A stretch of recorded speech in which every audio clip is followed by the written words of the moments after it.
ఏడడుగుల బంధం పార్ట్ 47 రచన మీనా కుమారి గారు. వీడియో చూసే ముందు ప్లీజ్ లైక్ చేసి సబ్స్క్రైబ్ చేసుకోండి. ఆనంద్ గారిని హత్తుకొని ఏడుస్తూ ఉంది సుప్రజ.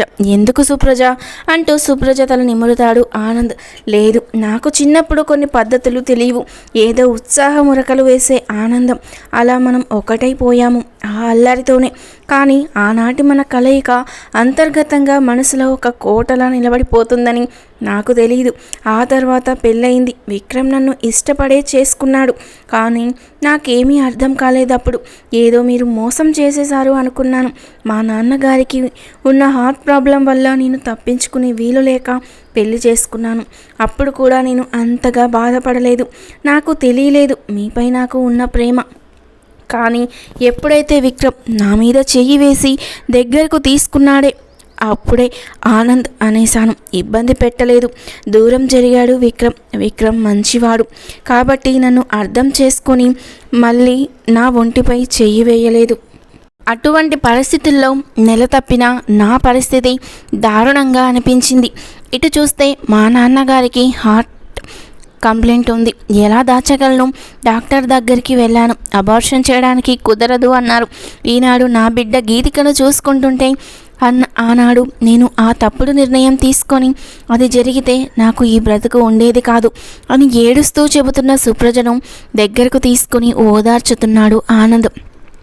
అలాగే కొన్ని సంవత్సరాల కిందట ఒకరినొకరు హత్తుకుంటే అల్లరి వయసు చేసిన తొందరపాటు వారి జీవితాన్ని ఒక ఆట ఆడుకుంది. ఇప్పుడెందుకు సుప్రజ అవన్నీ అన్నాడు ఆనంద్ బాధగా. లేదండి, నా మనసులో ఏ విషయమూ దాపరికం ఉండకూడదు. బాధ్యతగా నన్ను ఒక ఫ్రెండ్ లాగా ఆదరించాడు తప్ప విక్రమ్ నిజంగా మంచివాడు. అతనికి డైవర్స్ ఇస్తూ అతను కట్టిన తాళిని కూడా ఈజీగా అతని చేతిలో పెట్టాను. అది తీస్తున్నప్పుడు నాకు ఏ భావన లేదు. ఎందుకు నేను ఇక్కడ ఇండియాలో ఉండకూడదు అనిపించింది. నాన్నగారు పోయాక నాన్నగారికి తలకొరివి కూడా విక్రమ్ పెట్టాడు. అమెరికా వెళ్ళిపోయాను.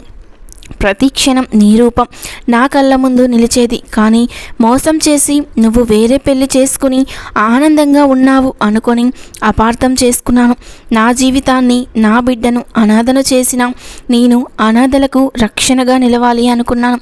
అందుకే నా ఆస్తితో వృద్ధాశ్రమము అనాథాశ్రమంలా నెలకొల్పి ఆ బాధ్యతలు చూసుకుంటూ బతికేదాన్ని. ఆనంద్, మీకు తెలుసా, అమెరికాలో చాలామంది తల్లిదండ్రులు ఒంటరిగా మిగిలాడు. ఇండియాలో వాళ్ళు పిల్లల కోసం వారిని ఇండియా నుండి తీసుకెళ్లిన వారి బిడ్డలు స్కూల్కు వెళ్ళి అన్నీ తెలుసుకునే వయసు రాగానే తల్లిదండ్రులను వదిలేశారు కొందరు. వారంతా అక్కడ ఒక అనాథలకు ఉండే చిన్న క్యాటేజ్లో ఉండేవాళ్ళు. ఎందుకు నా దేశం వాళ్ళు ఇదా బాధలు పడుతున్నారు అని అప్పుడే ప్రేమ కలిగింది. ఇక నేను చేయాల్సిన కార్యక్రమం అది అని అర్థమయ్యింది. అక్కడ చిన్న వయసులోనే తప్పులు చేసి బిడ్డలను కనిపారేస్తూ ఉంటారు. విచ్చలవిడితనం ఎక్కువే పిల్లలలో. అసలు వాళ్ళు సంతానం కలగకుండా జాగ్రత్తలు తీసుకుంటారు. 12 ఏళ్ల వయసు నుండే వారి యొక్క బిహేవియర్ చూస్తే ఆశ్చర్యంగా ఉంటుంది. అక్కడ కొందరు మన తెలుగు వాళ్ళు కూడా ఆ గతి పడుతున్నారు. విదేశీ కల్చర్తో అక్కడి వాళ్ళు మన సాంప్రదాయాన్ని కూడా నేర్చుకుంటున్నారు. కొందరు 2-3 పిల్లలను చూశాను నేను. బాబాయి, పిన్ని దేవనాథ్ ఎక్కువగా నాతో మాట్లాడుతారు. దేవాకి నేనంటే ప్రాణం. అన్నయ్య వాళ్ళ పెద్ద కొడుకు ఫ్యామిలీ కూడా అమెరికాలోనే ఉన్నారు. వాళ్ళిద్దరూ డాక్టర్లు, బాగా సంపాదిస్తున్నారు.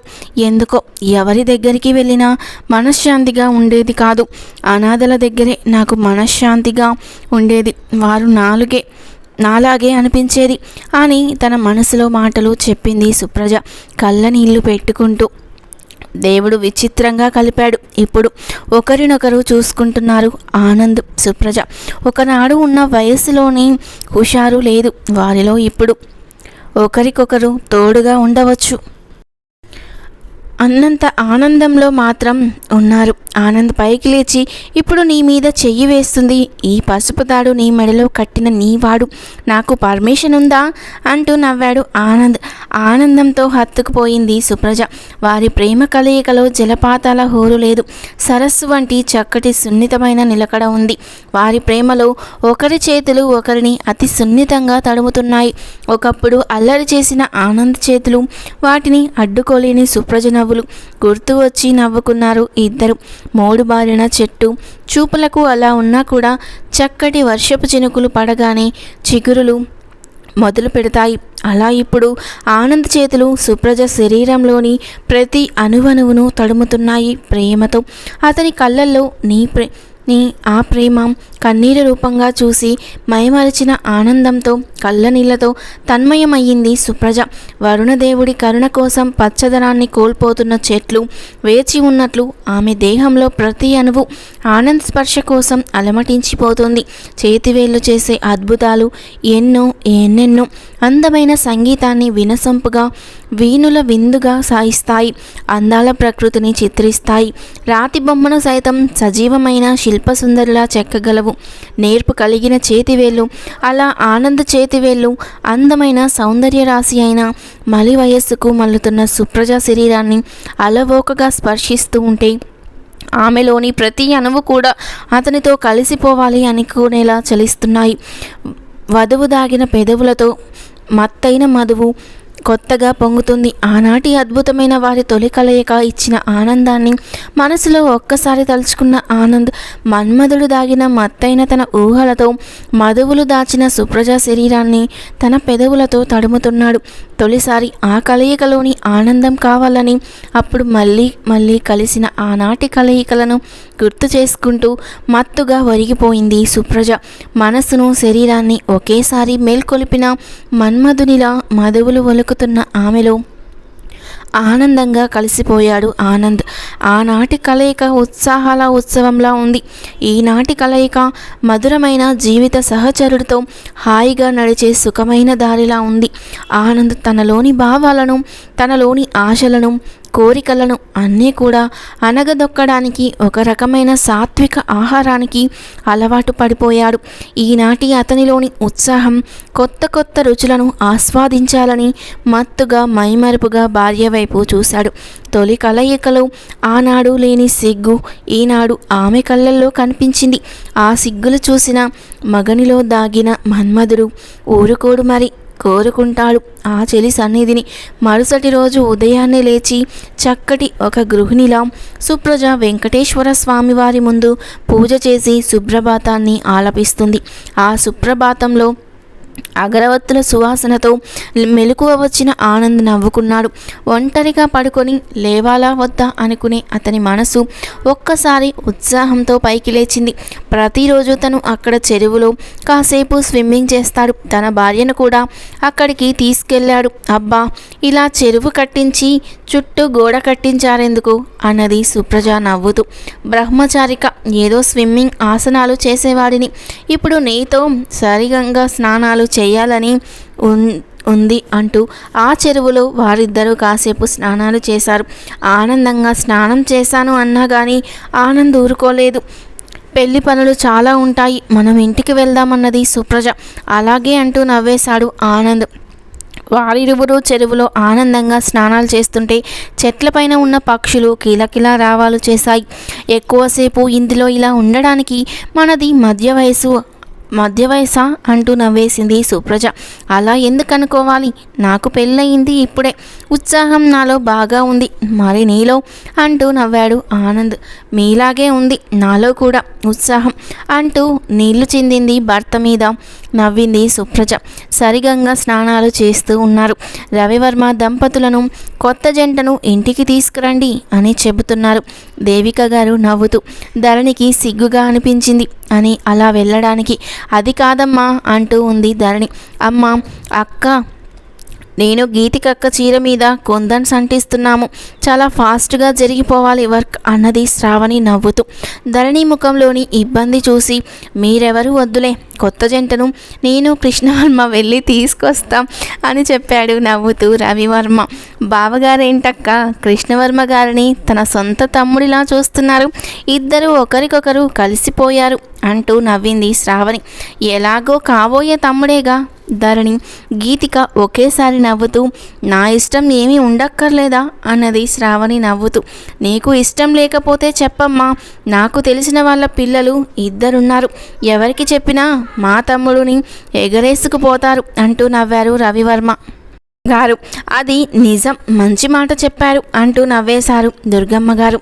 ఆనందంగా బుంగమూతి పెట్టుకొని నవ్వింది శ్రావణి ముఖం వైపు చూసి నవ్వేశారు ధరణి, గీతిక.